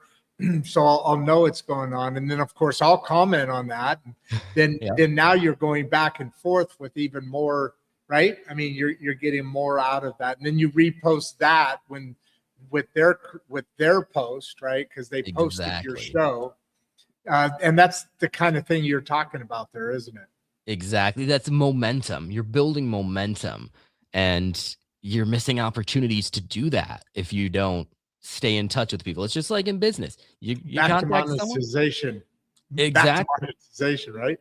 Yeah, you contact someone for your business and they seem interested, and you fall off the face of the earth because you forgot, or you didn't have a system in place to follow up with them and say, hey, were you still interested? Or, hey, saw this, thought it might the amount of business that I've gotten from just staying in touch with people. In fact, I don't think I'd have a business if I didn't stay in touch with people, right? That's how the real magic is made. You build momentum through those relationships.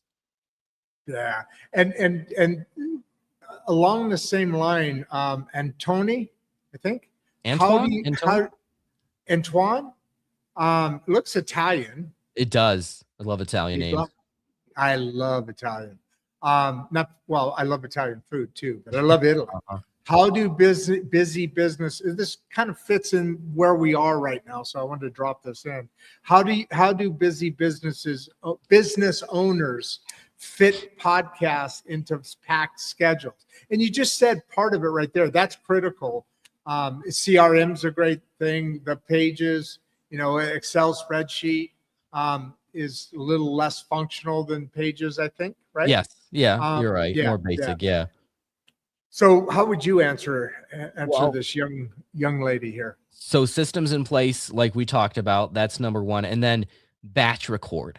So here's the thing. Now, obviously, if you have a live show, that's different. Like what you're doing, Rodd, which is more time consuming and more admirable than, what I would suggest what most podcasters, at least starting off, should do. And that is take one afternoon a month. If you're doing solo episodes, one afternoon a month, if each episode is 25, 30 minutes, hammer out 4 episodes in a couple hours. Okay. Streamline the recording, because what you find is you actually build momentum when you're starting to record like back to back. At least this is what happens with me and the clients that I've worked with. You start to build momentum and gain confidence.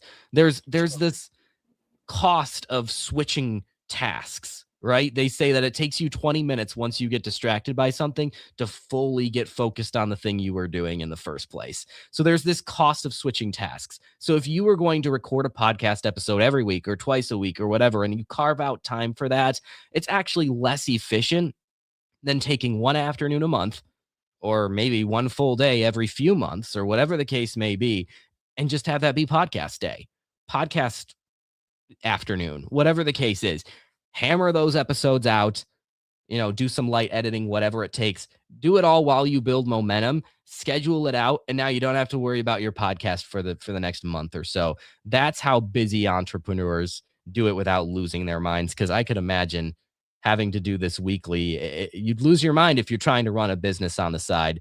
And then as a side note, not to be business on the side. Business on the side, right? Yeah. A podcast on the side of a business is what I should say. Right. Not to be self-promotional or overly self-promotional, but the other option you do have is to reach out to a professional, hire a professional to do this with you. And that's one way to claim back your time too. Because as entrepreneurs, we can get really busy.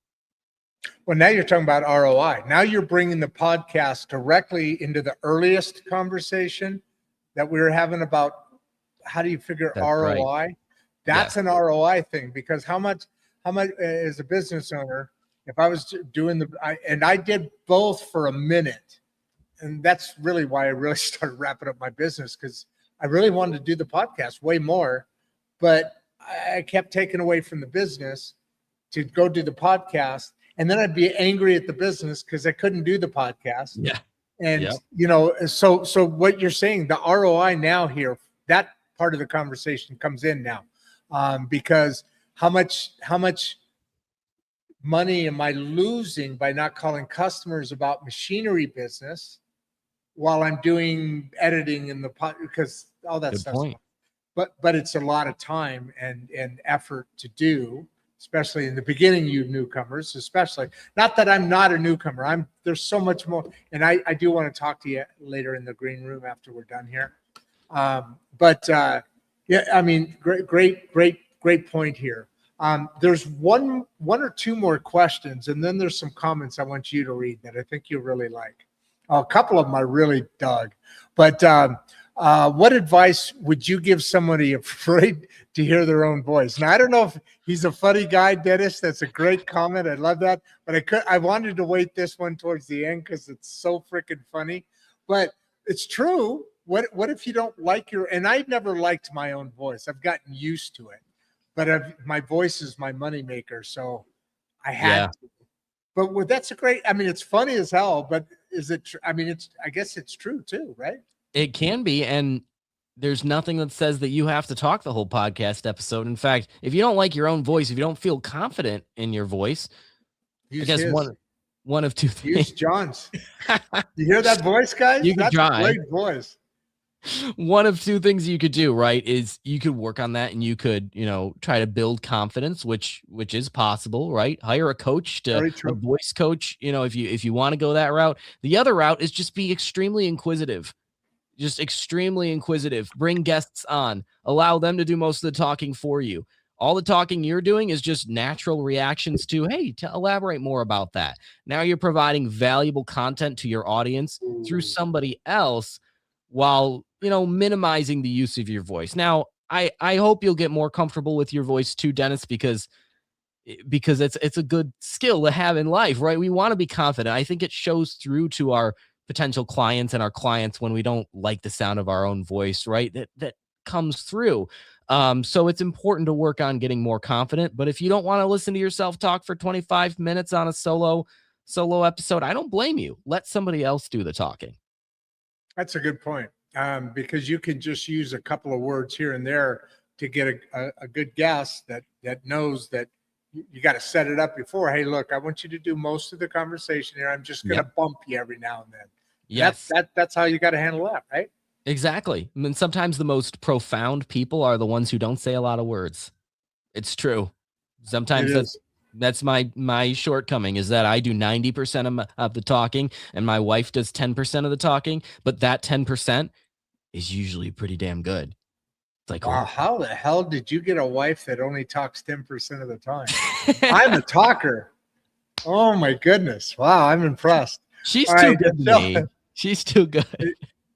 Itchel here has a thing she wants you to read out on the air here. Yeah, John's experience really comes through here. Thank you. Is it Itchel? I really appreciate it. I think it's Itchel. It looks like Itchel. Yeah, that's really kind of you to say, and thank you for mentioning that. I feel like I've done this for 7 years, so I hope I've gotten some experience, but the growth and the learning never ends, right? Yeah, it never does. And for John, I mentioned he's asked a couple of different questions here. One, a question and a comment. Now he's got a comment for you. And Jeff, you mean, right? Jeff, yes. Jeff, yeah. Jeff. Did I call him John? Yeah, I'm John. He's Jeff. I'm sorry. I'm sorry. One syllable J words. There's a J there somewhere. Jeff chimes in again. Well, Jeff has been active in the chat. He says this makes content feel manageable again. Thank you. That's the whole idea, right? Content is not supposed to be like you wake up in the morning and you're like cold sweat of like, what do I put out there today because my audience is expecting something. It's supposed to be manageable. It's supposed to be you record once a month and you're scheduling this stuff out, and then you're just doing light maintenance throughout the month. Manageable is, I like that Jeff used that word, because that's really part of what I do for my clients, right? That's part of the problem I solve is the overwhelm of feeling the need to be everywhere at one time and constantly creating content when you have a business to run. Yeah, 100%. And Tony came right back, and after you made mention of her comment, why don't you read this? And yes, she says John's insight on using one conversation for months of content is gold. Well, thank you. That's very kind of you, and I agree. I don't know if it's months. But yes, you could. Months would be stretching it out, but I'm gonna also drop my LinkedIn profile there just in case that's the easiest way for people to connect. But yes, months is. Oh shoot! No, I put that the phone number and the email are there good enough, but unfortunately they came really close together. But yeah, go ahead and finish what you were saying about her, and then let's. It looks like people are starting to kind of get to that point. Yeah. 2 hours later, coffee. 2 hours later, dude. 2 hours, man. We're unbelievable. So why don't you do a closing, and then wave to everybody? I'll throw you in the green room. Let me do over your you left something here, the LinkedIn. Yeah, let me copy that. if that's easier for you. Yes. Yeah. So anyway, Rodd, I can't thank you enough for having me on, man. I don't know if that was intentional throwing me on stage here, but thank you. I will say, if you're looking to get in touch, I'm going to put one more thing in there, not to make Rodd do all this work, but storytrust.media is You're making me work too hard, motherfuckers.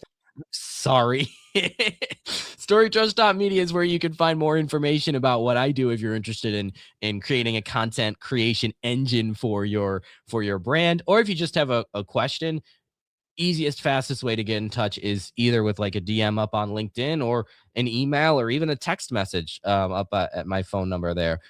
Feel free to reach out anytime. We got your phone number there. Did you did we hit the last point there? I think I got this is correct. There's your LinkedIn. That is correct. Yes. And then I got, so what's the difference? That's what I was going to ask. So this one is for the book. What are the two different? So LinkedIn is for the best way to contact you or text you on your phone. Yes. I like to get this across because I do get regular comments later on as well from people. So yes, and there's actually no. Make sure, what are the different ones there? No M in front of the storytrust.media there. Just storytrust.media. Why did that come in that way? I put that in right. Yeah. So. Oh no. Why? There is no me in there. That's wild that even picked it up. Go ahead, finish your thing. I'm redoing that one. Sorry. Yeah, so I know there's several different links here you can use, but bottom line is, if you want to learn more about what I do, head to storytrust.media. If you want to get in touch, then that's where, LinkedIn, connect with me on LinkedIn, or shoot me a text or an email, whatever is easiest for you. And I'd love to get in touch with you and shed some more light on podcasting and how the content creation can help your brand. All right, fantastic, man. Give everybody a big wave.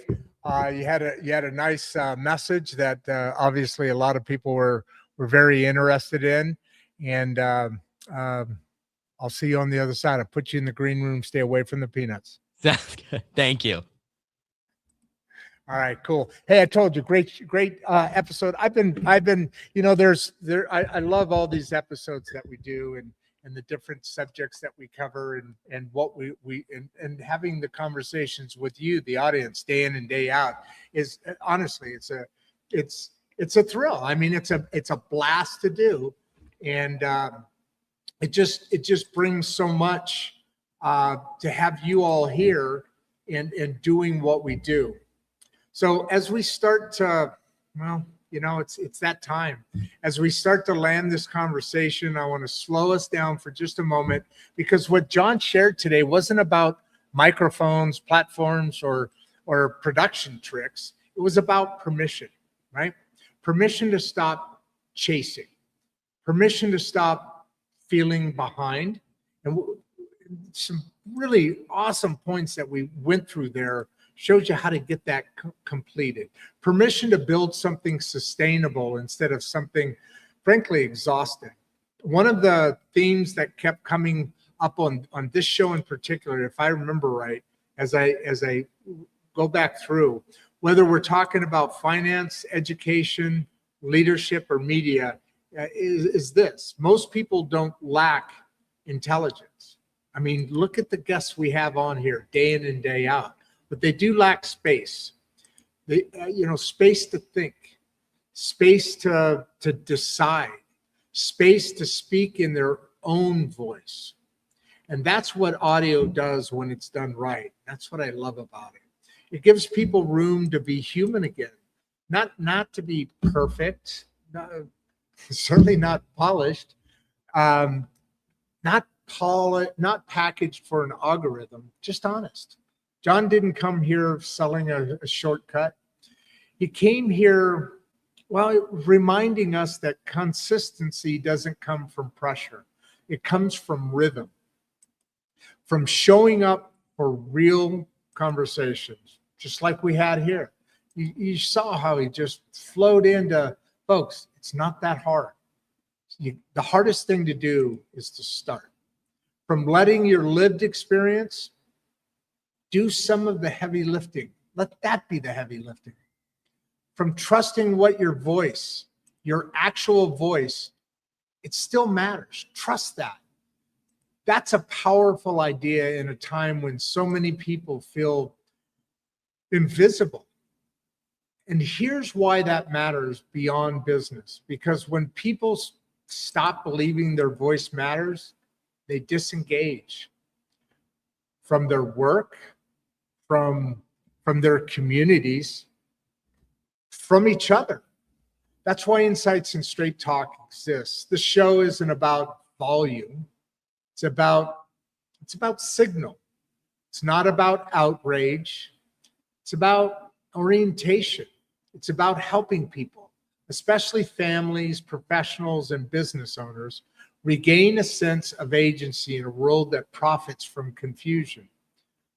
That's also why our sponsors matter. Organizations like Mangum City Library, the Regeneration School Project, Voices at the Table, and our partners at Leaf Lab aren't here for branding impressions. They're here because they believe education, conversation, and access, that change still matters. One person, one family, one community at a time. And that only works if people stay engaged. So if tonight's conversation helped you reframe how you think about content, if it gave you permission to simplify, if it reminded you that your story has value, then I want to invite you not to pressure you, but support this work. The most direct way is through our Substack. Mentioned them earlier, insightstraighttalk.substack.com. That's where these conversations continue. That's where we fund independent media without corporate fillers. That's where projects like Voices at the Table get legs beyond a single episode, like we talked about with Jon. No hype, no scripts, no shouting. Well, I do shout sometimes. Just steady, responsible dialogue, week after week, day after day. And before we sign off, I want to thank Jon, not just for his expertise, but for his clarity, because clarity is a form of generosity. So, Jon, thank you for showing up with intention and substance. To everyone watching live, listening later, or catching this somewhere down the road, thank you for being part of this community. This is Insights and Straight Talk. And with that, and producer keeping us honest, but I'm Rodd Duff. You keep us going. We'll see you next time. And with that, after the outro, check something out. I always say something goofy. I'm out. Before you leave, if you'd like to watch another one of the podcasts, click the first link in the description. We love having you here and we appreciate all your support. And with that, producer Barbie and I are out.